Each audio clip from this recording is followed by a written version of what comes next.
Okay, so same question. Question number 1, why did you set up Cultivate Farms? Tell me briefly its history. When did you set it up? What motivates you to set it up, etc., etc.?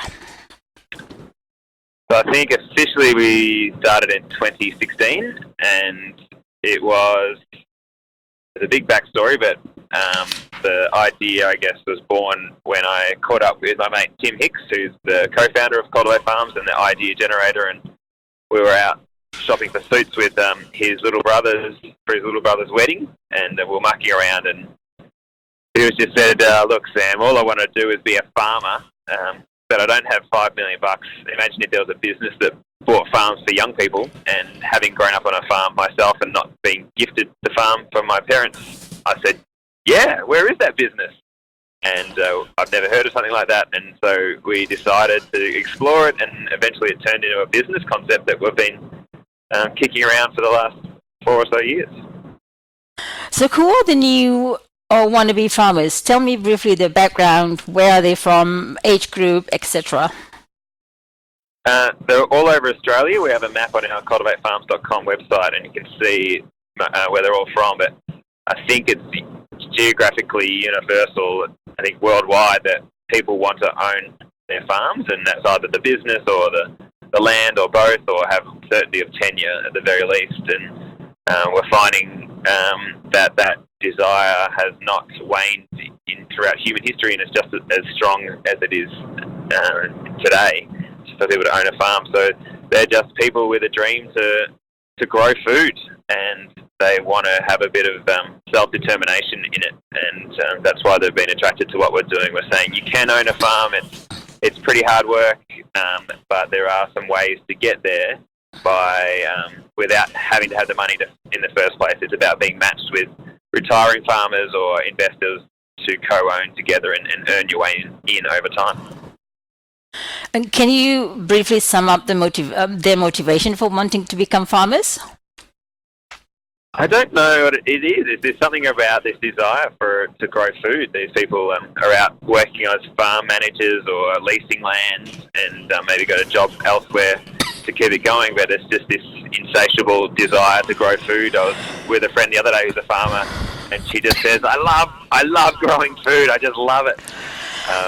So it's this desire to grow food, as well as this entrepreneurial spirit, I guess, that's inside of people to do something of their own with their own hands and own their own business.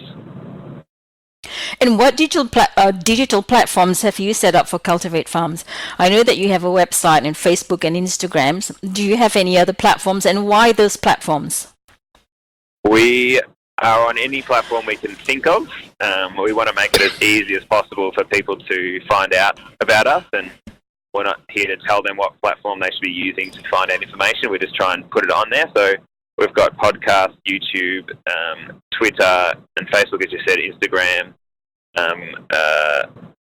Spotify, our blog page, and we have the website I just talked about as well, where I guess that's the marketplace where people can put their profile up so that farmers can find out about them and be matched.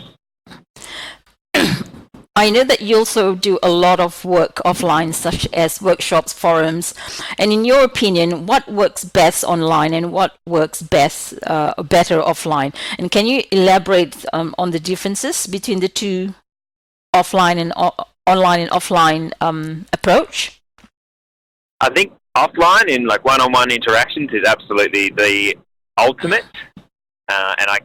We use social media and online as a gateway to make those one-on-one discussions happen. So whether that's on the phone or in person, but we've just found that using social media is the platform that everybody is on, whether it's Facebook or Instagram or just on the website.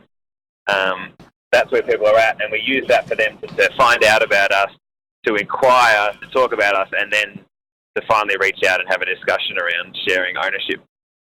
So I guess online is our gateway to having those offline discussions, which is really what life is about and what business is about, is getting those offline discussions. But if we had to do it all offline, if we had to try and attract attention via newspapers or or phone calls and cold calls, it'd be almost impossible, I think, to be able to build a business like we have. So absolutely love social media, but social media is not the end, it's a means to the end. And offline is where it's at. And how does Cultivate Farm use social media? It's our megaphone. That's where we have constantly every day thinking about different content ideas and ways that we can be useful for aspiring farmers or retiring farmers or investors in farms, and how can we create content that gets people inspired up to follow their farm ownership dreams or to consider stepping back and sharing ownership. So we think of how do we create video, photos or written content and how to arrange that in a creative way, and how to get that out via social media to get maximum attention from the right people. So it's just constantly using it as our megaphone to tell the story, to inspire the people we want to about farming. How useful is online engagement in creating offline collaboration? It is number one. Even getting offline attention, so things, offline from our point of view, or offline in terms of not in our control, but we wouldn't have had a lot of newspaper and radio and TV attention that we've had unless we've built our attention online. So I guess we are online first because we control it and it's ours and people's attention is there. And then through that, just everything has grown and opportunities have come. But I'm very grateful for social media, full stop. And I want our farmers to realise how powerful social media is to themselves finding their own investor or own retiring farmer or customers. I think in business and humans haven't realised how amazing an era we're in, I think, around the power of the internet to connect people and get attention for pretty much for free. And does Cultivate Farm do online collaboration with other partners and collaborators? Can you elaborate more on the online collaboration? We do through creating content. So I do a lot of interviews with other organisations who share our vision of getting young people into farm ownership or helping retiring farmers step back. So do a lot of those one-on-one interviews around a certain topic, whether it's managing finances or regenerative agriculture or vendor finance or self-managed super funds. So people who have that sort of knowledge that can help our farmers, we do a lot of collaboration that way. And it's mainly, I guess, around that content creation and using that to use both of our audiences and both our similar vision to try and reach even more people together. And is that on Facebook, Instagram Live and YouTube channels? Absolutely, yes, everything and the podcast. So usually our motto is we'll create a video and that way we can then know we've got the audio, we've got the visual, and then also got written text we can write up around it as well. So video for us is our native format for creating content because it offers the maximum flexibility in how you can use that. And what role does social media play with regards to Cultivate Farms? It is, I guess, most of our business is centered around it. I think we've got on as many platforms as we can. We aren't on TikTok we're trying Minds, but there's not many people on Minds. So I think when the new platform comes along, we'll add our content onto it. So yeah, I think social media is just the biggest component of our business, and if social media stops or these platforms shut down, we'd struggle. We're very dependent on it. So in your opinion, how effective is social media to the work of Cultivate Farms? It is our single biggest draw card and single biggest tool and asset. Without it, we would not be here. We wouldn't have started, and we wouldn't have been able to build the momentum we have, and we wouldn't be able to keep in touch with all of our farmers every day, which is what we need to keep them fighting for their dream farm. Which ownership of a farm is a big thing, and they need to be consistent, and we need to be consistently inspiring them. So social media is where they're at. They're always checking their social media, and we want to keep inspiring them. So yeah, it's the cornerstone of our business. Is there anything else you would like to add regarding social media and the work that you do?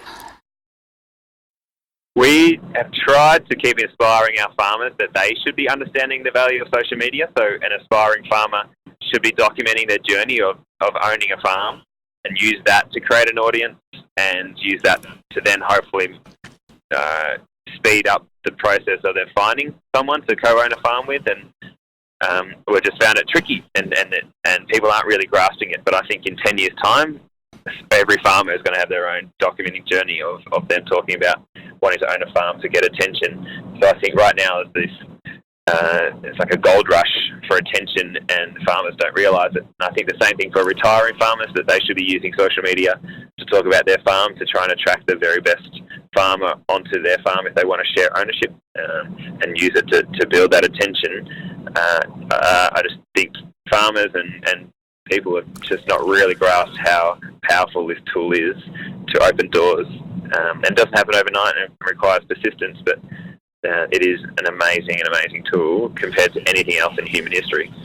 Why do you think farmers, both exiting farmers and farmers who wants to become farmers, why are they not adopting social media more willingly? I think farmers are humble and they don't like bragging about themselves. And it's not that we're trying to say that, but that's probably how social media is perceived, that people are out there, doing their Instagram photos, showing how great their life is and bragging. And I guess what we're trying to say is, no, that's not what we're saying. This is about you just documenting your journey, your everyday life, and promoting the fact that you would like to own a farm, or you'd like to find a Top Gun farmer to share your farm with, and just be genuine and use it as a really positive way, not a bragging way.